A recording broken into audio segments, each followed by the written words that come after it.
জুলাই হত্যা মামলায় গ্রেফতার করা হয়েছে কন্টেন্ট ক্রিয়েটর তৌহিদ আফ্রিদিকে।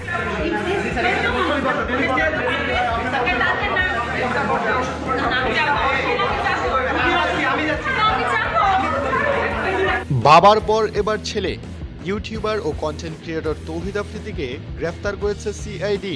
তাকে জুলাইয়ের একটি হত্যা মামলায় গ্রেফতার করা হয়েছে বলে জানা গেছে।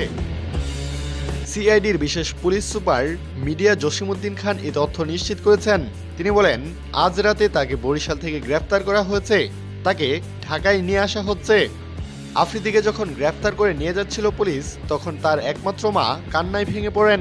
বৈষম্য বিরোধী ছাত্র আন্দোলনে দায়ের করা হত্যা মামলায় তৌহিদ আফ্রিদিকে গ্রেফতার করেছে সিআইডি। যাত্রাবাড়ী থানার দায়ের করা এই হত্যা মামলায় তৌহিদ আফ্রিদি 11 নম্বর আসামি। মামলায় প্রধান আসামি করা হয়েছে সাবেক প্রধানমন্ত্রী শেখ হাসিনাকে। এর আগে তার বাবাকে গ্রেফতার করে নিয়ে যায় ঢাকা মহানগর পুলিশের গোয়েন্দা সংস্থা ডিবি।